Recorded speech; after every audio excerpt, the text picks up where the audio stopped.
Seguindo com o tema desse mês, então, falando das 4 fases da vida, estamos aqui com o projeto Explorando o Espiritismo.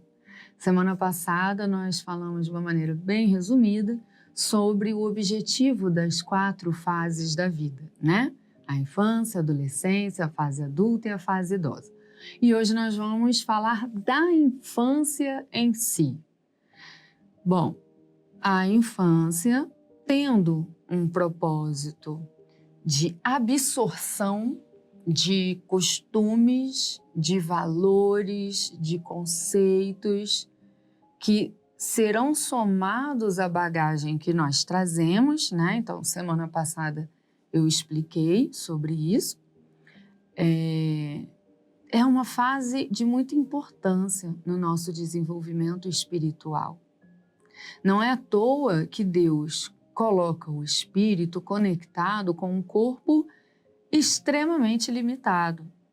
Não é à toa que esse espírito que já vem de outras encarnações, espírito já crescido, já vivido, fique então conectado a um corpo que não permite que ele saia andando, agindo, tomando decisão, falando, né? Por que Deus faz isso? Porque Deus diz para o espírito: filho, fica um tempo assistindo, ouvindo, percebendo, absorvendo outros conceitos, costumes e valores, acrescentando essa absorção à bagagem que você já traz com conteúdos, porque a mistura das novas absorções com o que você já traz na sua bagagem vai gerar um resultado. Então vamos lá.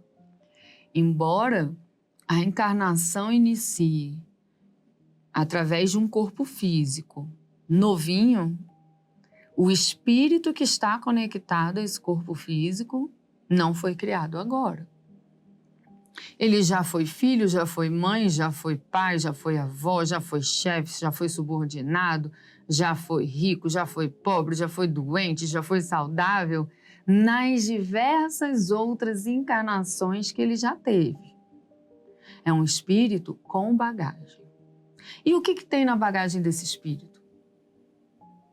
Conceitos que ele foi construindo a partir das experiências, crenças e padrões comportamentais, que é o que nós chamamos de vicissitudes, vícios comportamentais, né? E alguns padrões, algumas tendências comportamentais como resultado do próprio crescimento.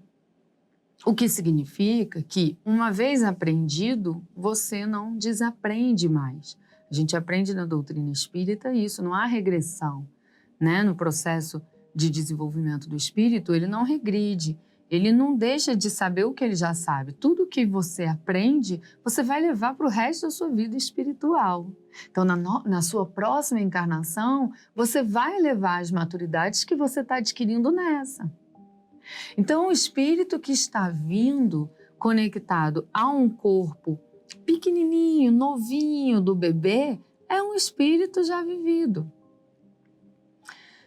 Logicamente, nós nos diferenciamos, né? Porque eu fui criado num momento, você foi criado em outro momento, né? Então, eu tenho uma bagagem diferente da sua. Então, é natural que entre diversos bebês estejam espíritos mais velhos e espíritos mais novos, né? Espíritos mais desenvolvidos, espíritos menos desenvolvidos.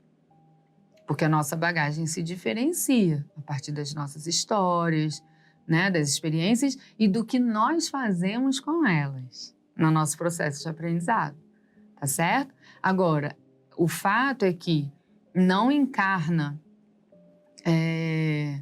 num mundo de provas e expiações, que é o nosso planeta, né?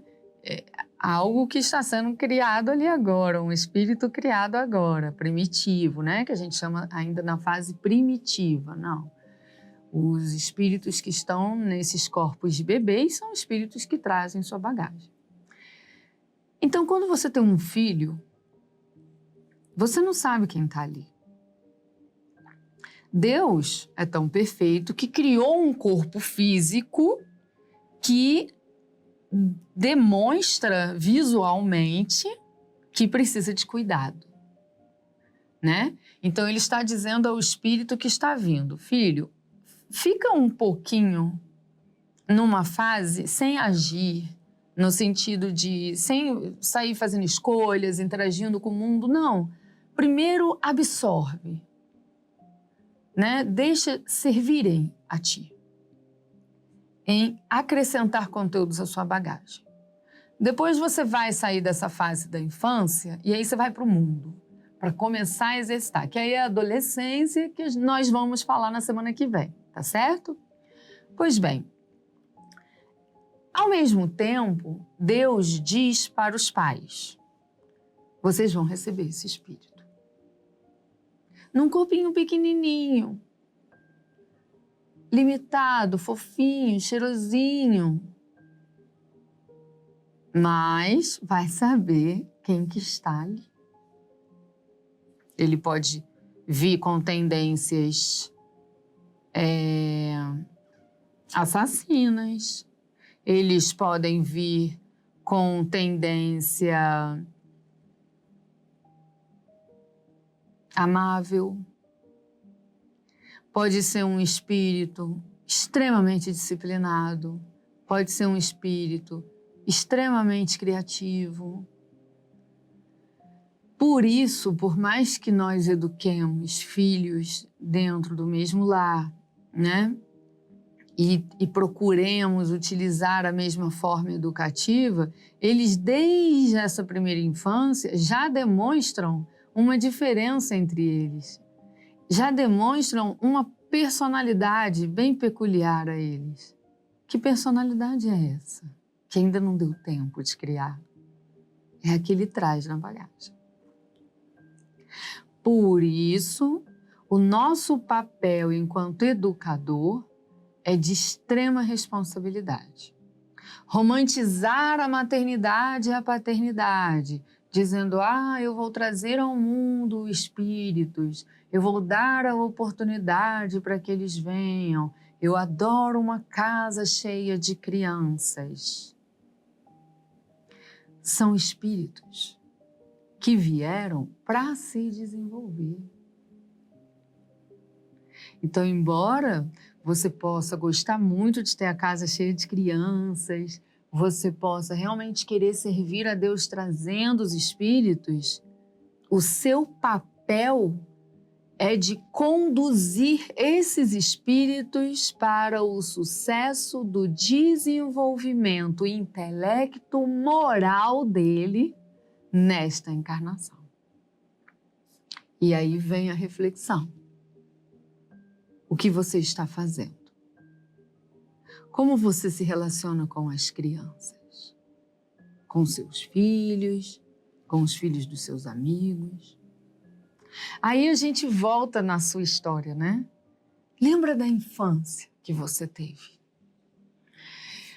A gente acaba avaliando, né? A infância, foi legal, não foi legal, foi dolorosa, foi feliz. Quando a gente chega na fase adulta, então que a gente vai fazer terapia, a gente descobre o tanto de padrões comportamentais que a gente tem hoje que são justificados lá na infância, né? Aí a gente começa a reclamar, a achar ruim. Sendo que essa infância foi arquitetada pela espiritualidade maior. Não há vítima, há aprendiz. Então, o contexto que você foi inserido na infância foi necessário para a sua bagagem. Você chegou com uma bagagem, você precisava ter aquelas experiências, porque aquelas experiências iriam trazer conceitos a mais para sua bagagem que seriam necessários lá na frente. Então, embora você possa ter muita mágoa de coisas que você viveu, você pode carregar muita decepção pela relação que você teve, familiar. A verdade é que você necessitava disso. Ah, mas então Deus combinou com meu pai e com a minha mãe de me fazerem mal? Não. Mas Deus conhece seu pai e sua mãe. Ele os criou, assim como te conhece. Deus conhece todas as fragilidades do espírito que hoje, né, atua no papel de pai, todas as fortalezas do seu pai, da sua mãe. Ele conhece todo o passado, toda a história, todas as tendências comportamentais desses espíritos. E ele conhece também a sua história, seus defeitos, suas qualidades, suas tendências comportamentais. E mesmo conhecendo tudo isso, ele uniu você ao seu pai e à sua mãe. Não há injustiça. Ah, mas há dor educativa. Mas e o pai e a mãe que são chamados para me trazer o que eu preciso e se negam a fazer isso porque negligenciam o processo educativo? E é possível sim. Ah, então aquele pai que negligencia o processo educativo do filho era para ser assim? Não. Se ele está realmente escolhendo não fazer a parte dele, ele vai responder por isso. Tá, mas e eu que sou o filho, eu preciso daquilo. Deus proverá. Não através dele. Porque Deus utiliza de diversos recursos para dar a cada um o que cada um precisa. Percebam como há muitas histórias em que as pessoas associam a paternidade ou a maternidade a outra figura, que não é a mãe ou o pai. Quantos de nós, né, falamos, fulano foi minha segunda mãe, foi meu segundo pai, ou eu considero uma mãe, eu considero um pai. Né? Deus provê para a gente tudo o que a gente precisa. Quando alguém, pelo livre-arbítrio, se nega a cumprir com o seu papel, Deus proverá. De alguma forma. Então eu sou pai, eu posso ficar tranquilo, porque se eu não der o que ele precisa, Deus proverá, né? Não. Não pode ficar tranquilo. Porque quando Deus te colocou no papel de tutor desse espírito que está vindo, você assumiu um compromisso e uma responsabilidade. E se você não cumprir com esse compromisso e essa responsabilidade, você irá ter que confrontar as consequências disso e reparar. E sem sombra de dúvidas, vai ser muito mais trabalhoso do que educar. Então, vamos olhar usando algumas lentes diferentes, ok? Vamos olhar para a nossa infância. Bom, independente do meu pai, da minha mãe ter falhado comigo, ter acertado, de eu concordar ou não concordar, independente. Se Deus elegeu esses espíritos para me receberem no papel de pai e mãe, é porque esses comportamentos deles iriam promover em mim reflexões que eu não teria se não os tivesse como pais. Esse comportamento deles desenvolveu em mim habilidades, uma personalidade que só seria desenvolvido estando sob a tutela dessas personalidades, desses espíritos. Então, confiemos na justiça divina. Mas doeu. Era necessário. Deus não nos permite vivenciar experiências que não merecemos, que não precisamos. Então, quando eu utilizo a lente para minha infância, eu preciso entender que ela foi quem me trouxe conceitos, percepções que me ajudaram no decorrer da minha trajetória. Mas como me ajudaram se hoje eu tenho perturbações consequentes disso? É o processo. É o processo. E na busca por solucionar tais perturbações, é que você desenvolve o que você precisa e é que você repara seus compromissos mal feitos. Mal feitos no sentido de compromissos onde você causou dor e desequilíbrios. Então, a trajetória junta sempre os dois, o aprendizado e a reparação. Eu sempre tenho algo a aprender e eu sempre tenho algo a reparar, porque se eu sou imperfeito hoje, imagine as coisas que eu fiz nas encarnações passadas, né? Agora vamos mudar a lente. A lente é onde eu tenho o filho. Eu tenho um compromisso com o sucesso de desenvolvimento deste espírito, que não é esse corpinho pequenininho, ai que fofinho, ele bateu, ele perdeu a paciência, que fofo. Não é fofo. Não é fofo. É um espírito que está demonstrando suas tendências comportamentais. E Deus colocou esse espírito num corpo limitado, dependente de você por um período, que é a infância, para que você possa direcioná-lo. Mas se você não leva isso a sério, vai ter desperdiçado esse período no desenvolvimento dele e quando ele for para o mundo, na adolescência, ele vai com uma bagagem sem acréscimos que você poderia ter contribuído. Então, acha legal trazer crianças para o mundo? Se comprometa com o desenvolvimento desses espíritos. Não negligencie o papel educativo que você tem na vida desses irmãos, porque você vai responder por isso.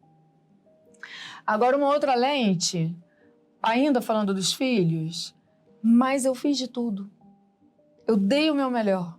E mesmo assim, não concordo com os comportamentos que ele vem tendo no desenvolvimento dele, agora na adolescência, na fase adulta. Você deu o seu melhor? Então é isso. Você fez a sua parte. Porque você tem que lembrar que essa criança, de novo, não foi criada agora. Não é um produto seu. É um espírito, criatura de Deus. Quando ele coloca esse espírito na sua tutela, é porque você possui características que vão contribuir com o desenvolvimento dele, não aperfeiçoá-lo. Porque o aperfeiçoamento é um conjunto de diversos fatores. São as absorções que eu tenho e como que eu utilizo elas com o meu livre-arbítrio. Então você não pode se responsabilizar por algo que você não controla. Poxa, então como que eu entendo se eu estou sendo um bom pai ou uma boa mãe? Reflita diariamente. Hoje, eu dei o meu melhor no processo educativo desse espírito? Hoje, eu me atentei, eu me dediquei, eu direcionei este irmão? Direcionei. Então é isso. Eu semeei. Eu fiz a minha parte. Eu incluí na bagagem dele o que eu tenho para dar. E foi por isso que Deus me escolheu. Para eu dar o que eu tenho. Deus não pede para que a gente dê o que a gente não tem. Então eu dei o que eu tenho. O que ele vai fazer com isso? Aí é com Deus. Por isso, a autorreflexão é importante. Você é ignorante, você vai cometer falhas. Por mais que você se dedique muito, você acha que seu filho, quando for adulto, for fazer terapia, não vai também encontrar padrões comportamentais criados a partir dessa infância, onde ele foi tutoriado por você? Vai! Não somos perfeitos. E Deus não espera isso de você como pai e como mãe, mas Ele espera que você dê o que você tem de melhor. Essa é a reflexão que você tem que fazer. Hoje. Todos os dias. Hoje. Eu direcionei, eu corrigi, eu ensinei? Ou hoje? Eu fiquei nos meus entretenimentos, ele nos entretenimentos dele e achava graça. Ele está jogando tudo no chão. Está brigando com o irmão, está sendo injusto. Ok? E aí, quando a gente entende sobre essas duas lentes, né? Eu, na minha infância, e o outro, na infância dele, sob a minha tutela, eu entendo também a infância dos meus pais. Porque eles também passaram por essa fase, eles também tiveram absorções e foram se desenvolvendo a partir das experiências desse período. Então, hoje a gente aprende que a infância é uma fase muito importante para o sucesso da nossa trajetória nesta jornada. Valorize a infância que você teve.